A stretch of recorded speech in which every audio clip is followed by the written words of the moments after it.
like I was saying, you can go so far in the sport if you start in your 20s, you know what I mean? And as much as I loved it, I was aware of that, you know. But I did have goals. Like one of my main goals was to fight A-class. I wanted to fight pro. I wanted to fight in Thailand. I wanted to win in Thailand. And I kind of ticked those boxes. And then when I came back, I had a couple more fights after that. After I got back from Waterford. Take me back to your first experience in Muay Thai. Well, my first experience was kind of indirect. The first time I heard of the sport, it was practically unknown until. What age were you when you first heard of it? Well, the first time I heard of it, I was probably about 8. When I seen that Jean-Claude Van Damme movie, Kickboxer. You've seen that? Yeah, I've seen it. It's fucking quality, but it's basically the story of this dude who he's like an American kickboxer.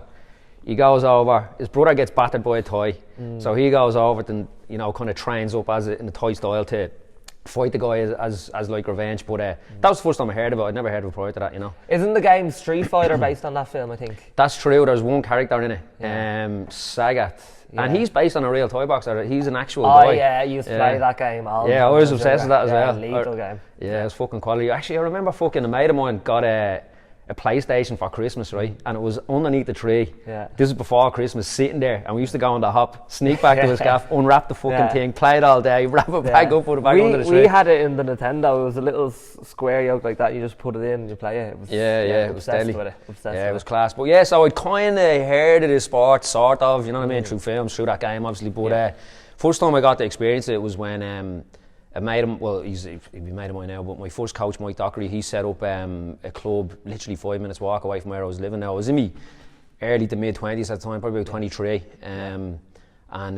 23 still kind of quite old in terms of starting the exactly sport. Like you kind of had to be realistic about it. If you're going to start in your mid-20s, even early 20s, you're probably not going to be world champ. No. You know what I mean? You have to be realistic about it, but at the same time, I just fucking loved it. I totally fell in love with it.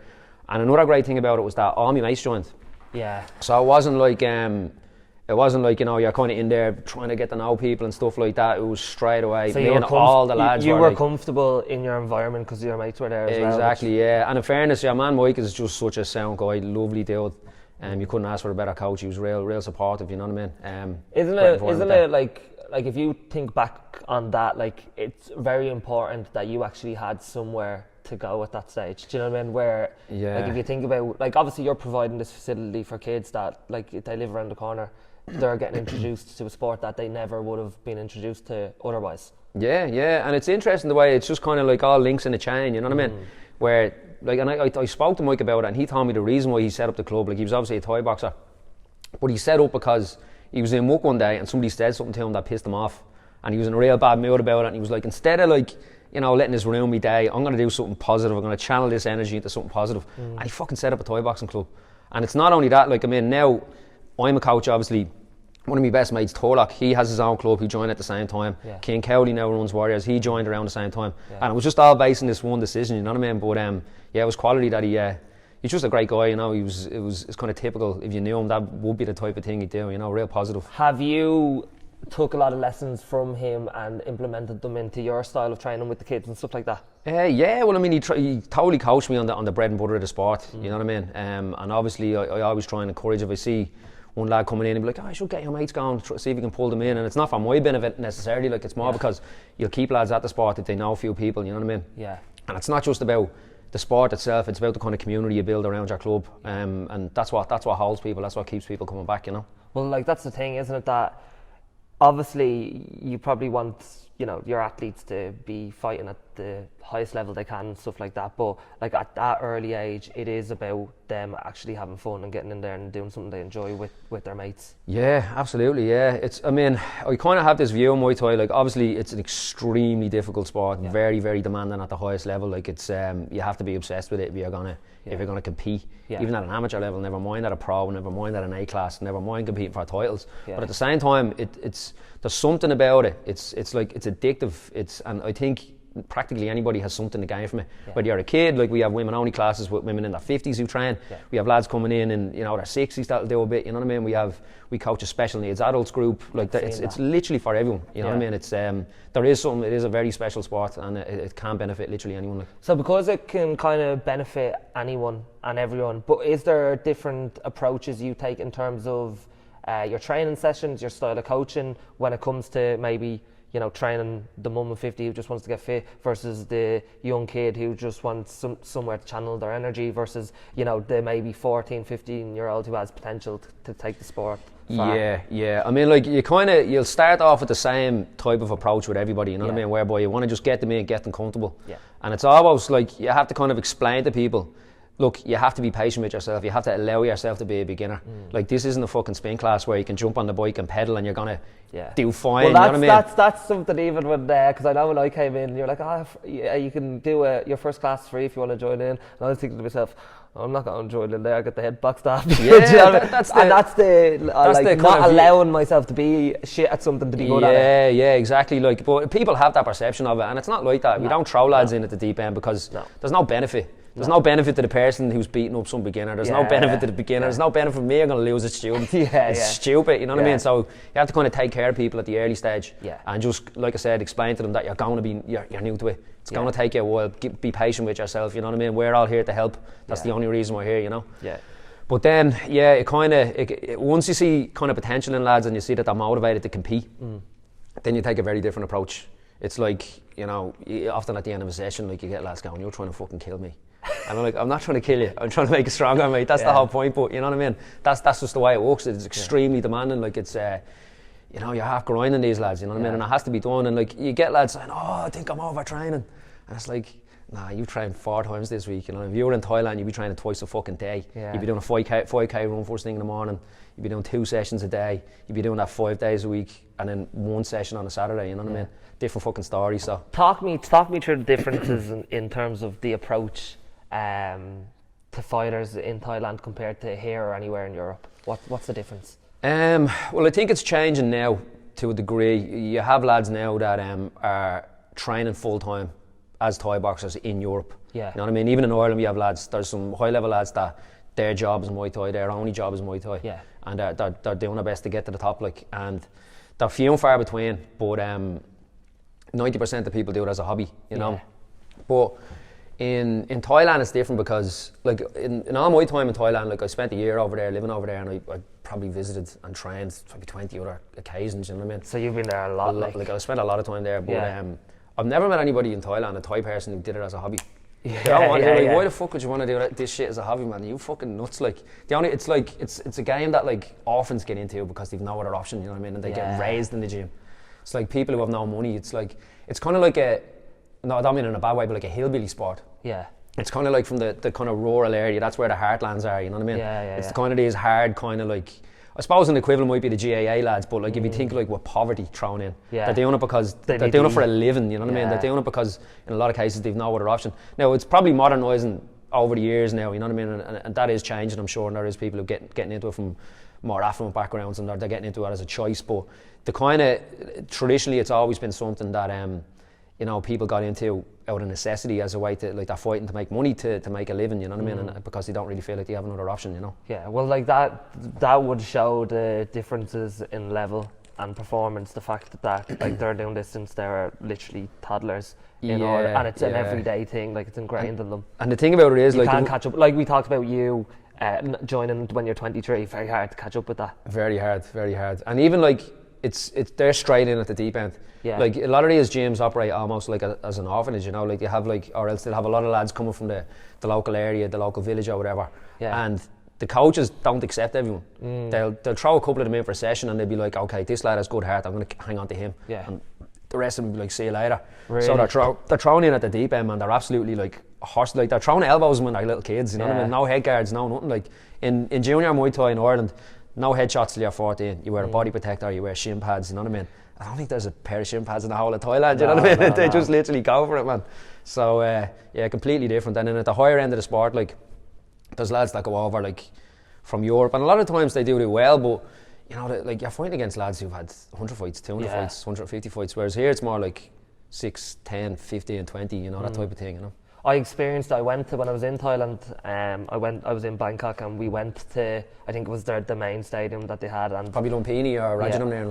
I can't remember the name of it, but there was a big huge cage, and all the old lads are in the corner, and they all have their piece of paper, they're all gambling, and all screaming at each other. Mental it is, the atmosphere, and then, you know, 14-year-olds, 13-year-olds coming in and killing each other and like animals, like getting knocked out. And there must be huge side bets going on as well. Like, I mean, if a gym has a fight lined up against, you know, they have a kid and they're fighting a kid from another village, like people from the village will get together, put money into a pot, right? And then they'll go, we're going to do a side bet, our kid's going to beat your kid. Yeah. And it could be $5,000, $10,000, like people who are broke, huge pressure on the and then there's this little fucking 9-year-old going in, you know what I mean? Yeah. The whole fate of the village is on my shoulders here, you know what I mean? I have to do a job, like, but... It's so funny because they're tiny, they're skinny, but they're animals, like. Yeah. But yeah, I just remember them all with their tickets fucking shaking and stuff like that, and I was like, this was my first experience of it. And I was like, this sport's fucking mental. It's like a fucking cauldron, those stadiums. That's what it was, it's crazy, it was crazy. I didn't know what I was getting into when I went. Speaking more about your time in Thailand, talk to me about the first time you went over, your first experience. You were living over there for a year, was it? That's right, yeah. I'd been training Muay Thai about 2 years in Ireland at the time, but I didn't really have much of an interest in fighting. But when I went over there, I was working as a journalist at the time. How did that? Because I wouldn't. When I look at you, I would never think that. Yeah, but like, that's because I see you as Rob, the Muay Thai coach. Yeah, but it's funny. Like people used to always say to me, "You don't look like a journalist." But now people say, "You don't look like a Muay Thai coach." I'm like, "What the fuck do I look like?" You know what I mean?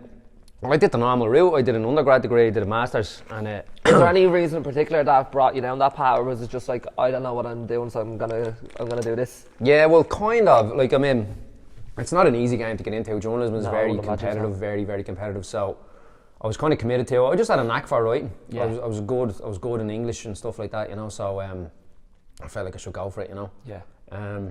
But yeah, it was a long road. It was like 4 years studying. It's probably another year doing internships, and then finally started to get work. Like. Yeah. What kind of work would you have been doing? Did you ever hear of Joe.ie? Yeah. I used to write for them for a couple of years. Yeah. Yeah. Then I did. I worked for International Living, which was like, I used to do a lot of travel journalism and overseas living related stuff. Like that was kind of cool, you know, jetting around the world on somebody else's euro, you know what I mean? That was deadly. Always a bonus, yeah. But and I did a lot of property. That's what I was doing in Thailand. I worked in Australia as well for a year doing journalism, but in Thailand I was there for a year writing for a property magazine, English language property magazine. But the expat scene in Thailand is like just the session, you know what I mean? Phuket. It's grand, yeah. And I was there for the first month when I arrived, and Jesus Christ, man, I was drinking rings around myself, like I was on a holiday, you know what I mean? On the buckets. But then I was getting up the next morning going, like, I've got to sit in an office, like, you know what I mean, and rag order. So obviously I was kind of like, oh, this is not sustainable, you know. So it wasn't the only reason, though. Obviously I was in Thailand, I love Muay Thai, I wanted to train, but that just kind of pushed me further into it, and I was like, right, this is going to be my focus while I'm here. I'm going to just train away and get a fight or two while I'm here, you know what I mean? So yeah, my first fight was a mad one. I was training away, and the coach that I was training with, like, I used to kind of do my run in the morning. Were you training? Were you based in Phuket at the time, or? I ended up moving up to Bangkok. I did a little bit of training in Phuket, and then I went up to Bangkok, and I was in another gym there, and I was kind of doing my run in the morning. Yeah. And then I do my first morning training session, and then I go to work all day. Yeah. And then I'd finish work and go back and do my evening session. So it was full on, man. I was just like, I was. And what about the Thai fighters in there? Would their structure be same, or would it be just purely just training and fighting? They kind of they tend to train. They'll up their training when they have a fight coming up. Yeah. But the training even is different to what you get here. Like the sparring is quite light, which surprises people a lot of the time. But the reason being is that, like, they kind of look at it like there's no money to be won in the gym and the spar. I'm not going to get paid, and also you could fucking injure me, which means I'm not going to get paid when I do fight. You know that kind of way. The risk for them to be injured is like that, much higher. Like, so they kind of, because they fight so regularly, they'll stay sharp through their fights rather than through their sparring. You know. Yeah. So I kind of was like, having been used to sparring every day over here, I was like, when am I sparring? You know, this type of thing. You know what I mean? Now when you did spar them, you'd kind of regret it. You'd fucking swinging you around the place. But that was kind of the way it went. And how did the fights go? How many fights did you have while you were over there? I had two. I won the both of them, actually. The first one was an interesting one. I was told by the coach, like, there's a Japanese guy that you can fight in a stadium up country. Like I was saying, this is like in a Muay Thai heartland, like up towards the UTI, outside Bangkok. And I was like, all right, grand. And I went up with a mate of mine, and we got there, and there was no Japanese lad. There was literally, there was no white people. It was the absolute back arse. It was just all Thais in the stadium, like. And my coach rang me and he's like, I don't know if you should do this. Like, and I was like, what the fuck, man? I've been training for months, so I'm not going to fucking pull out. Like, I don't care if I get swung around, if I get stopped in the first round. At least I can say I did it, man. I'm out training, putting all this work in. Like, so went in anyway. Like, so they just happened to have a Thai lad that was ready to go, just to jump in with me, you know what I mean? So I got in anyway, and the fucking cunt slapped me around the first round. Absolutely killed me, man. And he got me around the back of the head and just one side of the ring to the other, you know, it was bad, like, but kind of hung in there and fucking kind of got the grips on him. The later part of the fight, started landing a few hands and won the fight. So kind of that was it. Like it was deadly timing as well, because I was about to go home then. Like, so got the fight done, kind of rounded off me time there and went headed off back home. And ended up going back over and fighting over there again. But like, you probably got the bug for it then. That's when you kind of came back here and had a few. I ended up moving to Waterford.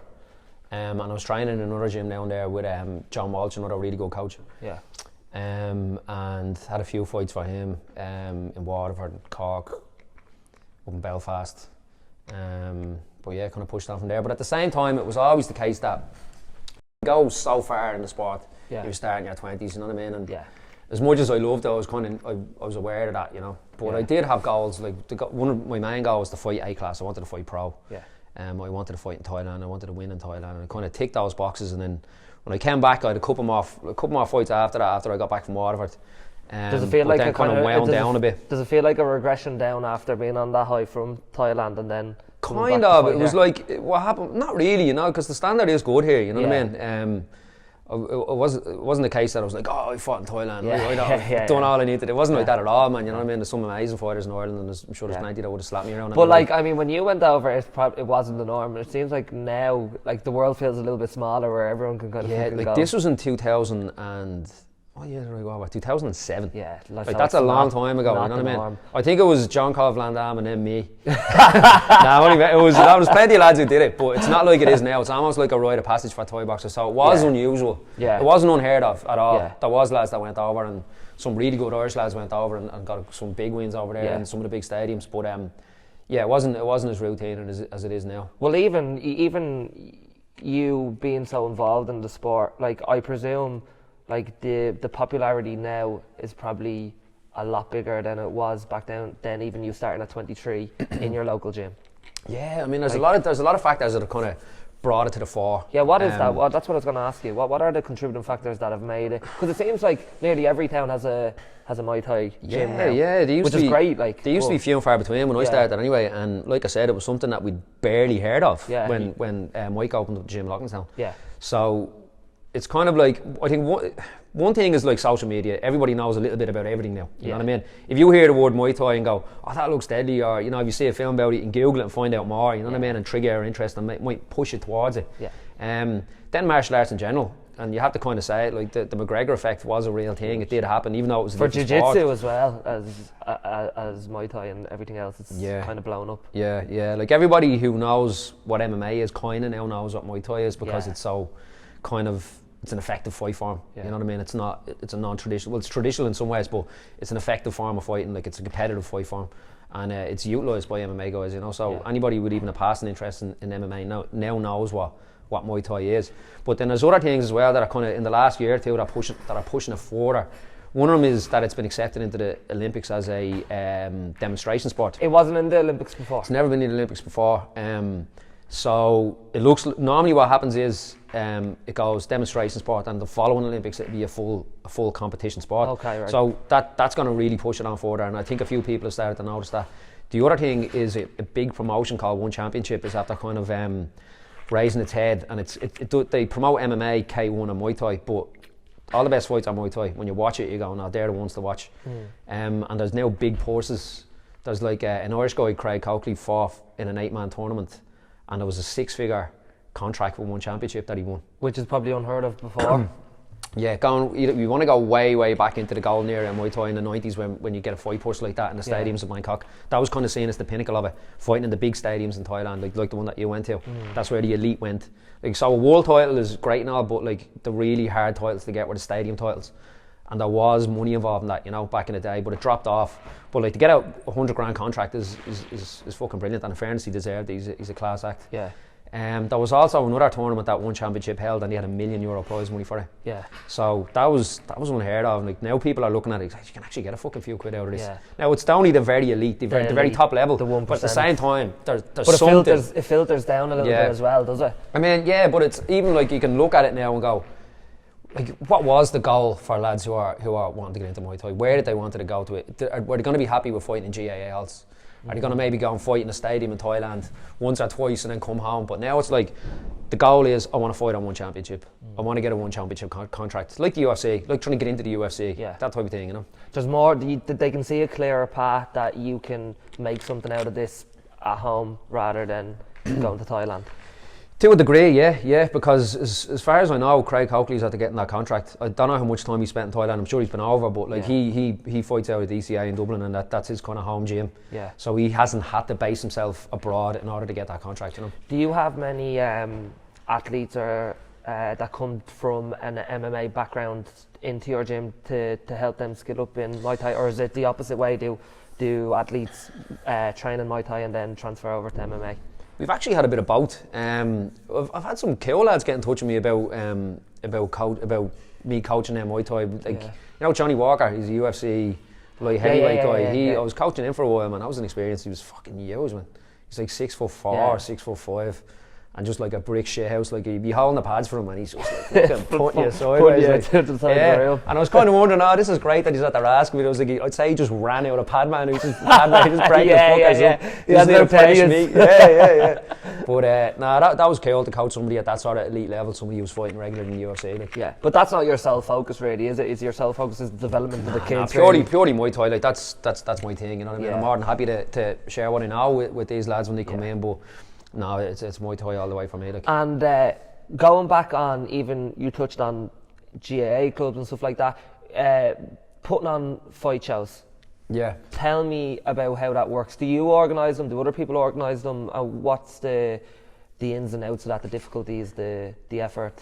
Yeah, I have to say, like, putting on a fight event it's so difficult. That's what I was imagining. It's fucking mad. There's so many moving parts to it, and it all has to happen. Everything has to happen at the right time, in order. And there's so many crucial components. And if one person doesn't do what they're supposed to do, the whole arse can fall over it. You know what I mean? And I've seen that happen. You know what I mean? What would happen in terms of just becoming an absolute failure? Well, one thing that happened to us was that we had our ambulance cancel at the last minute, so we no ambulance cover. And you can't have a show. We can't have lads elbowing the head off each other, and there's no fucking ambulance there. You know what I mean? So you have a doctor at ringside. You need an ambulance. Yeah. They'll just throw you in the back of a tuk-tuk and wing you out to the hospital. But now you need obviously you need an ambulance there. You know, so. It was touch and go right away up till 24 hours before the show where they were going to have to pull it. And there was like 3 months of work went into this. Now that's just for me. There was all the fighters who trained their fucking arse off for it. And all making weight and... Yeah, exactly. They're all made weight and all, you know what I mean? And you're like, what do I do here? Do I pull it? Do I push it back a week? Do I keep trying to find another ambulance? Are we going to get one? But yeah, that type of thing. And then you also have to find a venue for this to take place. That can be a really big challenge for people who promote shows. Like I've been promoting shows pretty much since I started coaching. Yeah. A lot of the time it's just to help keep your lads active. There's not really money in it. You get a grand or two, but for the hours you put into it doesn't justify it. Like. No. So now I haven't been doing as many because I've been running the gym. I've been like a bit more on my plate, so I haven't been running as many shows. Yeah. But COVID would have probably stopped. COVID stopped us as well. We had a really good show. We were the first show. After COVID, the first Muay Thai show after COVID that we did in the Talbot Hotel. That was a brilliant one, a really good show. It was a good high standard, high production. Like, how do you pay for that? How do you end up paying for that? That comes from tickets from the fighters. The ticket sales. The way it works is like if you're promoting your show, you'll send out tickets to the fighters of each gym. They'll try and shift a few tickets. Your own lads will sell a few. You'll sell a few in the gym. It's really a team effort, and you really kind of need. It really is, yeah. You need kind of because like if lads don't sell tickets, look, nobody wants to do it. They want to fight, and they want to fight, and they want the ready-made audience to be there cheering their name. But the reality of it is that. You don't get many people going to a Muay Thai show because it's a Muay Thai show. You get people going because their mates fighting. Because their mates fighting, yeah. 100%. So they kind of have to sort of pull their weight a little bit on that, you know. Yeah. Now look, you don't kind of say, you don't sell tickets, you're not going to my show. You wouldn't do that, like. But at the same time, you do kind of have to nudge them to make sure that the show kind of wipes its own arse and that it's going to be viable. So tell me about the transition from, coaching Muay Thai to now owning your own facility and also owning a gym as well? Yeah, well, what I kind of had to do first was jettison the journalism. You know what I mean? Like I was running the gym. It was really busy. How long were you? Did you keep the journalism up until you parted ways with that? I was a journalist for 10 years, pretty much. I was kind of freelancing towards the end of it. I wasn't a staff journalist. Yeah. I think I graduated in 2004 and I set up the gym in 2014. Yeah. Okay. So yeah, I kind of did both for about 8 months, but I felt like I wasn't doing either of them well. Yeah. You know what I mean? I was just too busy. You had your hand in too many pots. Yeah, like I was flying, like I was doing a travel journalism thing for a while, and it sounds great on paper, and it is great, you know what I mean? But at the same time, it's like, it's kind of a young man's game, I think. Yeah. I mean, like, what sort of life can you have if you're travelling every week? You know what I mean? It needs to be the only hobby or thing that you want to do then is to be travel, because if you want to do other things, you probably won't be able to do them if you're on the go on a plane every weekend. Like I wasn't. It was difficult to train. It was difficult to fight. It was difficult. You know what I mean? It was certainly difficult to coach. But what happened was a cousin of mine owns a gym not far from here, and he got a kind of purpose-built martial arts facility built onto the side of it. Yeah. And he was in touch with me, going like, "Yeah, what way should I kit this out?" And I was like, "Who's going to be coaching there?" And he's like, a couple of people will be interested. I was like, I'll do it. I'll fucking do it. I was like, give it to me, man. This sounds fucking deadly. Like, so it kind of in a way fell in my lap, but I kind of jumped on it when the opportunity came past. You were ready for the opportunity when it came because you've had all this experience. Yeah, like I mean, I didn't exactly have a fucking glittering fight career. You know what I mean? Like, but at the same time, I'd been involved in the sport for a long time. Yeah. And I'd worked under some brilliant coaches. Like I worked with Don Naughton in Galway as well. I was out there for a year, and like I said, John Walsh in Waterford, and Mike Dockery was my first coach. And I'd got a lot out of my time in Warriors when Cian Cowley took over from Mike. So I felt like I was still learning. I didn't know an awful lot about it, but I'd spent a long time in Thailand and I competed over there. And like I said, I worked under some good coaches. So I was like, fuck it, I'm gonna go for it. Yeah. You know what I mean? So that kind of, after a while, it was doing well. It was getting busy, and I just felt like I wasn't really giving enough of my time to it because I was travelling around a lot, right? And so I just kind of sat down with myself and said, right, well, which one are you enjoying? Like, which one do you get the most out of? Yeah. It's just fuck it. Let's get rid of the journalism. Yeah, that was it. And then, where was that other gym? The one that was attached to? It's in Shoreline. That was Shoreline. Shoreline Bray. Okay. Yeah. And how long were you in Shoreline for? Years, right away from 2014 up until COVID. Yeah.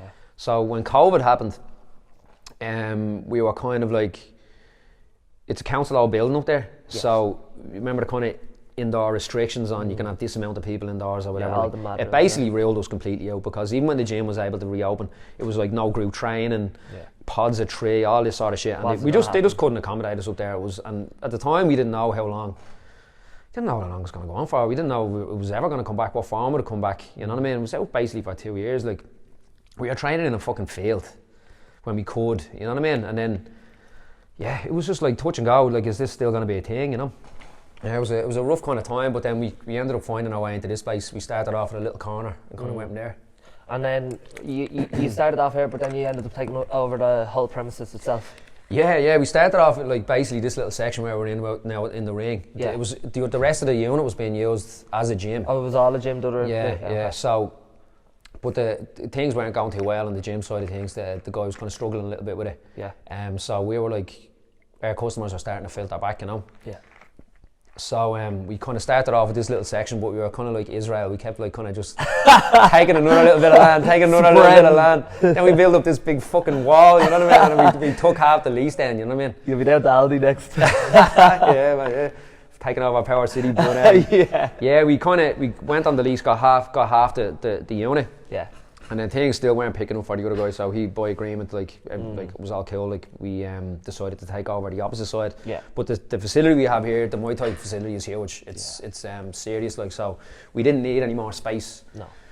So I kind of went like, there's no point in me making the whole place a fucking Muay Thai gym. It's as big as it needs to be.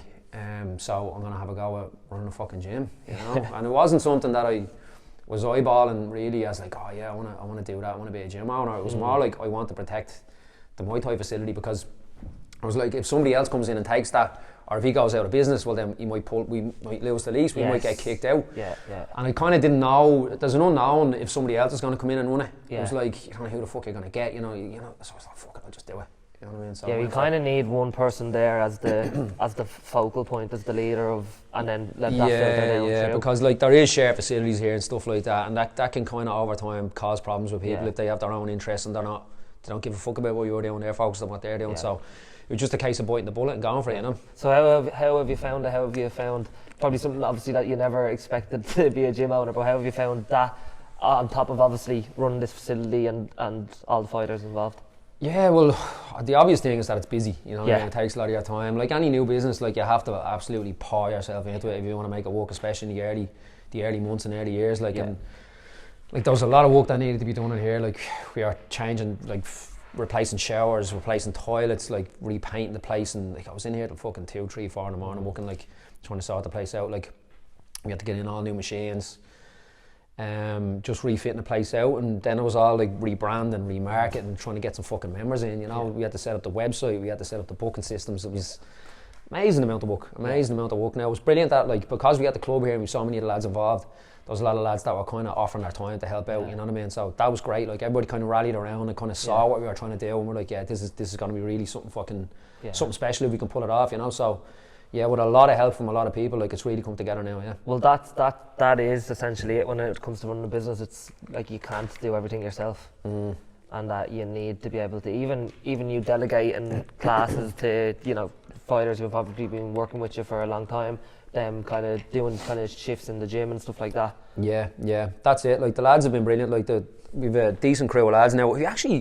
We lost a lot around the same time. A lot of them emigrated. Like half our fucking fight team just bounced to Australia, you know what I mean? Yeah, now half the country. Exactly, with the rest of the fucking country. But like they're over there living the life, you know what I mean? But fair play to them, but at the same time, it's a big loss to the club, you know what I mean? But we did have a few lads there that really helped out. The likes of, we have Craig there, McAdam, he's been brilliant with us. We've Tiernan, we've Andy Mulligan. There's a lot of our lads that have kind of been there, done that have been helping the new crop through, because we've had a deadly crop of young lads that are coming through over the last few months, and it's brilliant to see it. Yeah. Like as much as I miss the lads that left, like it's this new crop is coming in, and we've refocused on them. Yeah. So we're pushing them forward. We're doing an interclub now in 2 weeks' time.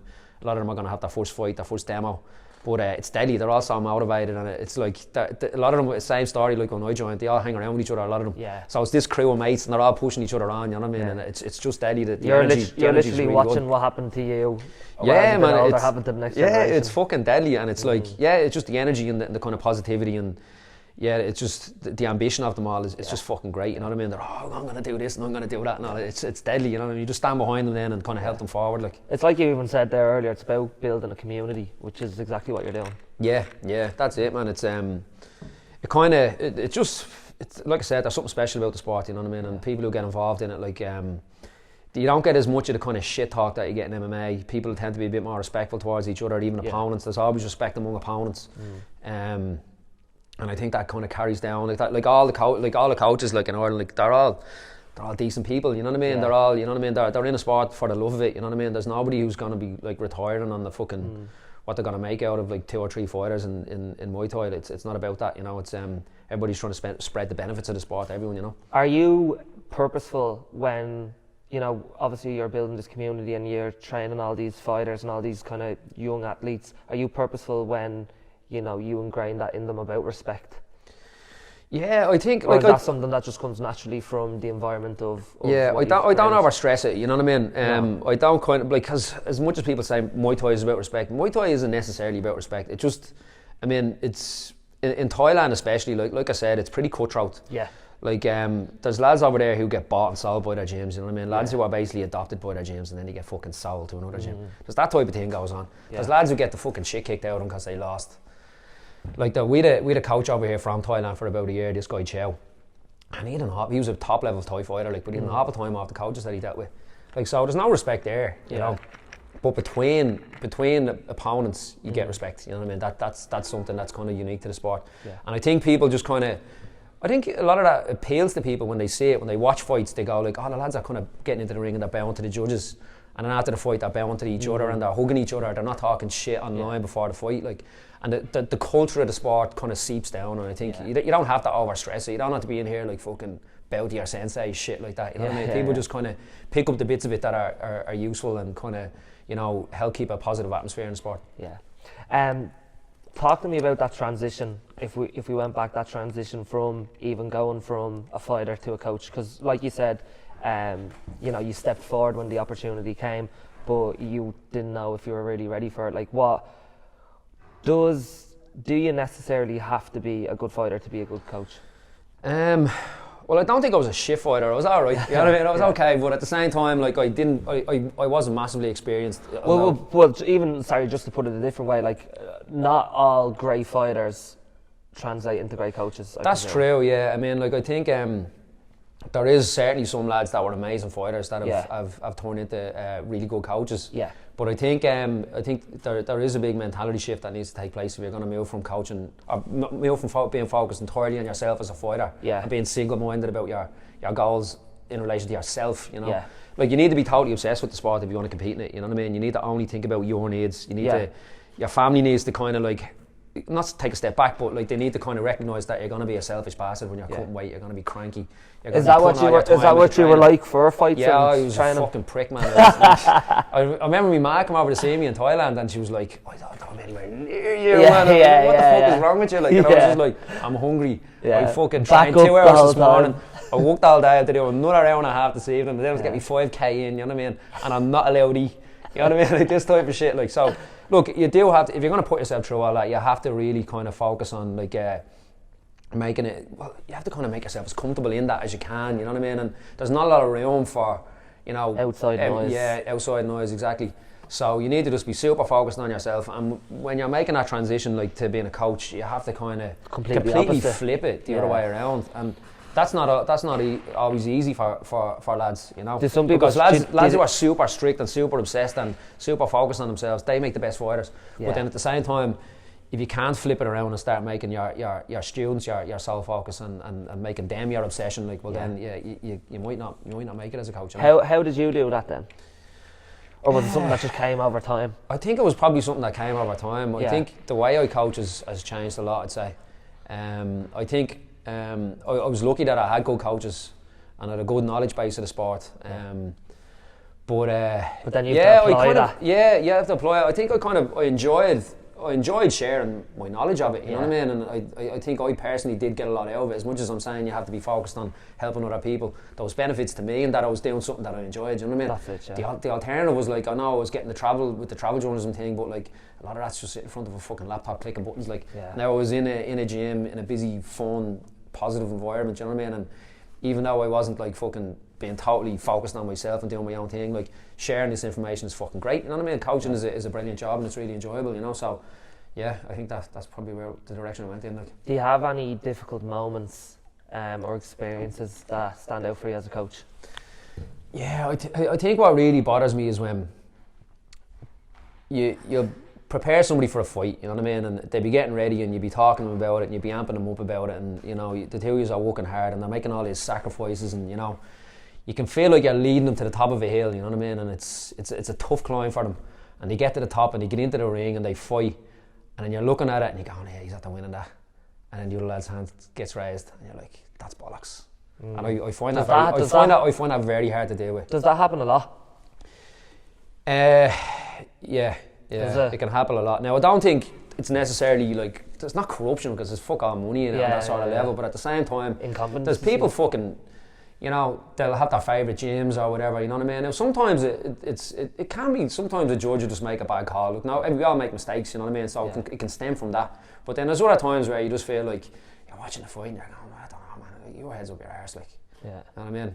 But you know, the judges don't exactly do it because they're making loads of money over there, they're volunteering their time, like, so it's kind of like I'm talking shit about referees or something, you know what I mean? Like, but at the same time, the outcome is like these lads, you feel like they've done all the things that you asked them to do. They've done them all the right way and they didn't get the reward for it, you know, so that can be tough. Now when I say it happens a lot, it might happen twice a year. Yeah. You know what I mean? You might have 50 fights that year, maybe that's not a lot, is it? Well, no, it's an alright percentage. But if you have to pick something that bugs me, you have to pick something that bugs me about the fight game, that it's when that does happen. If it happened once in a blue moon, it'd still be the one thing I hate, you know what I mean? Yeah. And how do you pick up a fighter from a loss like that? Or do you? Well, I think what happens after a loss is that it's just a case of you're gonna have to, like, people will just spin the fight over in their head and over and over and over, and eventually they'll come to terms with it. They'll process it and assess it in a way that they can move on from, you know. So really, all you can kind of do is just trying to tell them that it's, look, I know you feel like shit about it now, but it's temporary. Yeah. You know, it's not going to be forever. Like, it's just one more fight on your journey. Like, I mean, and you can always encourage them then to try to get back to training early, you know. Yeah. Try getting thinking about the next fight early, because that'll kind of refocus them. But it's like it is tough for lads, and it's not like losing a football match. No. It's well, they come with the football matches come around every fucking week. Yeah, it doesn't take 3 months of sacrifice and stuff, but there's nowhere to hide. There's no finger to point at a player that was on your team that was playing shy or anything like that. You're literally putting yourself out there in a pair of little shiny satin shorts, covered in baby oil, all your mates screaming and shouting, locked. You know what I mean? That's a fucking challenge, man. You know what I mean? And it's kind of like your abilities lay bare. There's no ball, there's no racket, there's no fucking teammates, there's no nothing. You're just in there competing against some lad, and it's who's the better man on the day, you know. So that can really affect lads, because it's something really kind of almost defining about them. You know what I mean? If you feel like you've lost a fight, because if you lose a football match, you go, it still fucking knock you out. You know? You can't do that after a fight if you got battered. You know what I mean? Yeah. When you're lying there on the floor, you've had that. Exactly. Yeah. Where do you go from that? You know what I mean? So he's the better man. In fairness, you know, you kind of have to take it on the chin. Like. Have you noticed like that you would have fighters in the club that would react better to loss than others? And I suppose what I mean by that is, like, is it better to kind of be obsessed about the loss in terms of thinking about it and thinking what you could have done better, or would it be better to just be able to quickly move on from that loss? I think there tends to be lessons in every loss for people.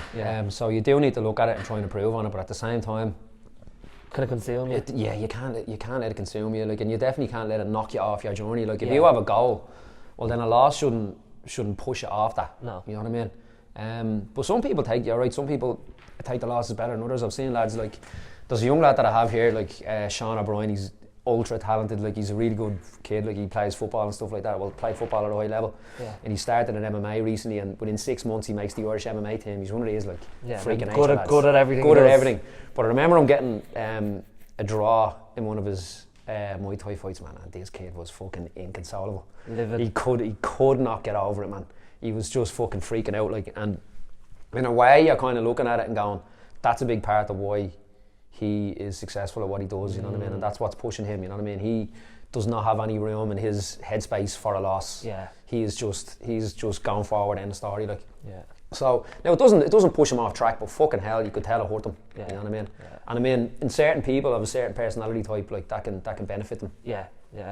If your sole focus is winning and all you want to do is win, you're going to do everything you can to win. Exactly, yeah. Whereas other people will be like, it is what it is, and I don't know if you want that. Like, that's a bit of a flaky personality. That's not a great fighter. Yeah. Attitude to have. Like, if a loss isn't gonna hurt you, like, what the fuck are you doing? Yeah. I mean, and all those coaches that say, look, the winning isn't everything. Yeah. It's not everything, but at the same time, have a conversation with the lad who lost, and then have a conversation with the lad who won, and tell me that winning isn't important. Yeah. You know what I mean? It is, like. Yeah. You even spoke there about having, you know, someone in the club who's really talented and plays multiple sports. If you have, like, a kid in the club, and you know he's going to be a bit of a diamond, he's going to be talented, he could make a fire, I'd give him a little nudge to be like, this is the sport that you should be playing. Look, I never really kind of tried to say, don't mind football. No. You know what I mean? I wouldn't do that, like, but at the same time, like, I have had situations where lads were involved in other sports and stuff like that, and I'd be like, nah, like, this kid's really good, and you know, and maybe their parents wouldn't be aware of it or whatever. So then I'd like, I've done that before. I've reached out to parents and said, look, such and such hasn't been training in a while, but they're really fucking talented. I was like, I've no shortage of kids up here, but your child stands out. Yeah. That's somebody who could really do something in the sport, and I don't know if they're still interested, but if they want to come back up, like, I'd love to try and really kind of push them forward and see where they can go with it. You know, I've done that a few times, and the response is always good, I've noticed.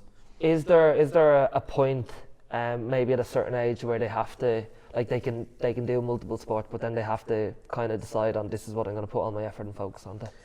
Yeah, I think that kind of naturally happens, doesn't it? Yeah. I mean, if you're training GAA twice a week and then you're doing Muay Thai twice a week, that's grand when you're a teen or whatever, but, like, well, even younger than a teen, like, but, like, once you get into your kind of mid-teens, yeah, when the demands of the sports that you're in starts to increase, and you know, doing the guard twice a week isn't going to cut it, or the football twice a week isn't going to cut it, then you kind of it's kind of judgment time, you know what I mean? Make a call on it, like. You start getting to 16, 17, your muscles start to ache a little bit more, and yeah. Like now, in fairness, I believe like that kids who play different sports coming up, it's really good in terms of injury prevention and stuff like that. Yeah, it's good for them. So it is a good thing when kids are involved in a variety of sports.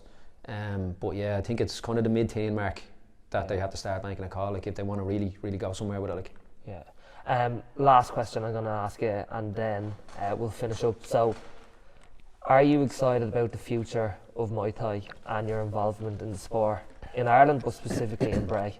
What does that look like for you for the next 10 years? Yeah, like I mean, I think the facility we have now is a big part of it. Like the last place we had was good, but it was tiny. And I think with the new facility, the community in Bray has really responded. Like the numbers have never ever been as high as they are. Yeah. Like we have beginner classes that have 20, 30 people. Yeah, we had 34 people turn up for a beginners class there last week. There was 40 in a class the week before.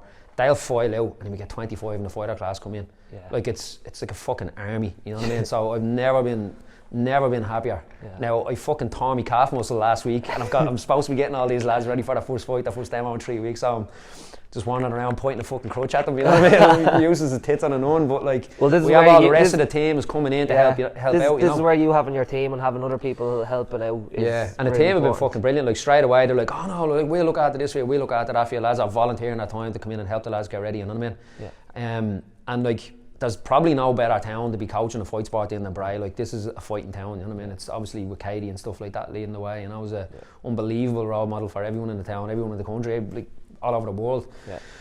So when you're coaching in a town like this, like people respond to it, you know what I mean? People are aware of fight sports, and they know, they don't necessarily have a negative view of them sometimes, you know? Some people have this kind of like, kind of rough, scummy fucking fight sport thing, like nobody has that attitude towards it in Bray, you know what I mean? Because they see what Katie's like, you know what I mean, and how cool she is, and you know, and what a role model she is, you know. So there's no kind of dodgy aspect of fight sports in Bray. There's no view of it in that way, you know. So it's always really real positive look on it, like. Yeah. Just to plug the gym as we finish up. So if someone wanted to maybe give Muay Thai a go for the first time and they're in the surrounding area, what's the strategy? What do they do? Yeah, first thing to do if you want to get involved in Muay Thai in Bray is jump onto the website joysuamuaythai.com, or else just put in Muay Thai Bray and we'll come up. Yeah. If you have any questions, all the contact details are there. Just give us a shout and we'll get you up and running.